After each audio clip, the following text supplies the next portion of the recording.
Hey ladies, it's Amanda from the Queen of Lean, and I've got my coach Jade here with me today. So we wanted to do a short video on talking you through how to strengthen your pelvic floor and then also how to strengthen your core.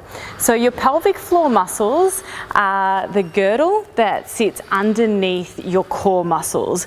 So especially when you've had a baby, or even through doing heavy weight training, you want to make sure that your pelvic floor is super strong. The reason why it's important is around 50% of women are actually incontinent after they've had a baby, and they can also risk having something called a prolapse. So prolapse is where your reproductive organs or internal organs actually drop down lower. It's not nice. And it requires surgery. So it's something that's really important. I know with the pelvic floor and with the core exercises, it's not fun, it's not sexy, but it's something that is really, really important for us to do. So for the pelvic floor strengthening, Jade, did you want to run through sure. Do you want me to... how to do that? Yeah? Yeah. Cool. So what we'll do, I'll run through it and then I'll show you the positioning. So what you'll be doing is you'll be lying on your back.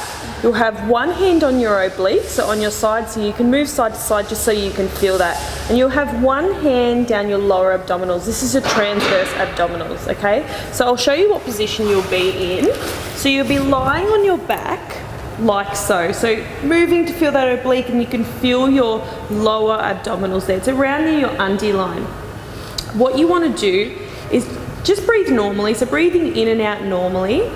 And then on the out breath, so breathing in, on the out breath, you're going to, I guess the word is suck in and up. It's almost like you're trying to stop yourself from going to the toilet. Yeah. And it's about 5% of what you think it should be. So you should only feel it very, very slightly. And you shouldn't feel any tensing here or on the side at all. So if you do, you just have to relax, breathe in and out again, and just really try to just concentrate on that pelvic floor squeezing. So again, like Amanda said, it's that squeezing of, stopping yourself from going to the bathroom, and that's just pelvic floor on its own. Yeah, so you should feel a lifting that goes, I guess, from your anus right through the front, and you should feel that girdle lifts.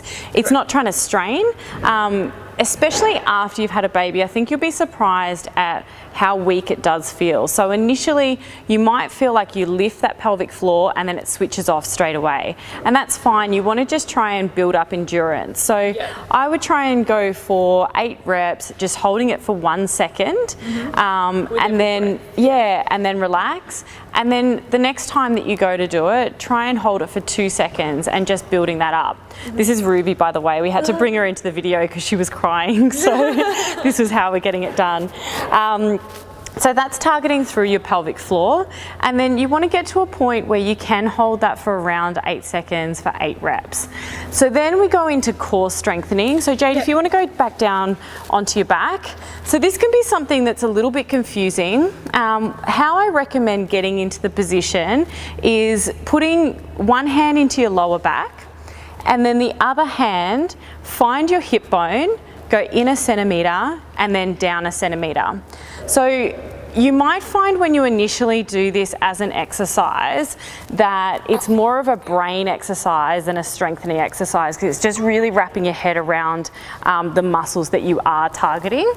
So what Jade's going to do is she's going to breathe out through pursed lips, and then think about lifting that pelvic floor. Actually, don't go just yet. Just thinking about lifting your pelvic floor and drawing your belly button down towards your spine. So for core muscles and activating through your core, you're actually going for co-contraction of muscles. So what that means is you've got the pelvic floor at the bottom, or think of it like a cylinder. You've got your transverse abdominis, your multifidus at the back, and then your diaphragm that sits on top. So it makes this cylinder that when you co-contract all of those muscles, you're nice and strong and nice and stable. So then that allows allows you to then do your lifting exercises. So this lying on the floor is like a rehab model so that you get strong for those lifting exercises.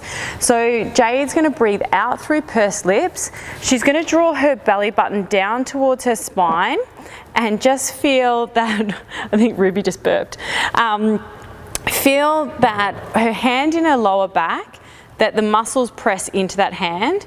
Then on the front here, she should actually press in a little bit harder and actually palpitate into the muscles, and you should feel that you get skinnier. So once you can feel that, Jade's going to start, and this would be level 1, and even if you feel like this is challenging at this point to hold it, again, just build up the endurance with it and start doing 30-second holds, 45 seconds. Ideally, you want to get up to around 75 seconds. Then we're going to make it a little bit harder by bringing a leg slide into it. Now, when you do the leg slides, you have to go really, really slow. Breathe out through pursed lips, draw your belly button down towards your spine, and then think about reactivating when you draw your leg back in. So this is a lot harder than it looks. What you're looking for is, or what you don't want to feel is when you go out, you don't want to feel your ab muscles pop up. So on this hand in the front here, you don't want to feel any raise in that. So if you feel like a ½ centimeter raise or anything happen there, then you're targeting the wrong muscles, and you need to start again and go back to drawing in and getting that skinnier feeling. So we have, someone might want to feed. This would be level 1. Level 1 competency would be if you can do 20 reps and 3 sets and hold your core strong the whole time, which is freaking hard, then you would go to level 2. Level 2 is doing exactly the same activation, but then this time you're going to bring your knee up this way and then drawing back down. So what you'll find is when your leg's going back down, that's going to be a harder position to hold. So that would be level 2. And then for level 3, Jay's not going to show you this because she's got a disc injury at the moment, but it would be starting up in tabletop, alternating legs going down one at a time. So yeah, coming down, you're in tabletop and you're coming back down. Yeah. And then level 4 would be starting at the top and both legs coming down at the same time, which is super, super challenging. So they would be, ideally you'd want to work through all of those levels to ensure that your core is really strong, and it's a really safe way to get back into exercise, whether it's post-pregnancy, whether you've lost a lot of weight, or whether you've just never strengthened your core before. Yeah. This would be level ones. I haven't had a baby, but even for me, they're hard. Yeah, it's super hard, and they're really good for me with my lower back, just core strengthening, and they're really difficult. Yeah. So these are a great exercise. We did a previous video on ab separation, so this is great to include if you've got abdominal separation because you're wanting to avoid crunches and more focusing on that that inner core activation. But I hope you found this video super helpful. If you have any questions, make sure you post them and let us know.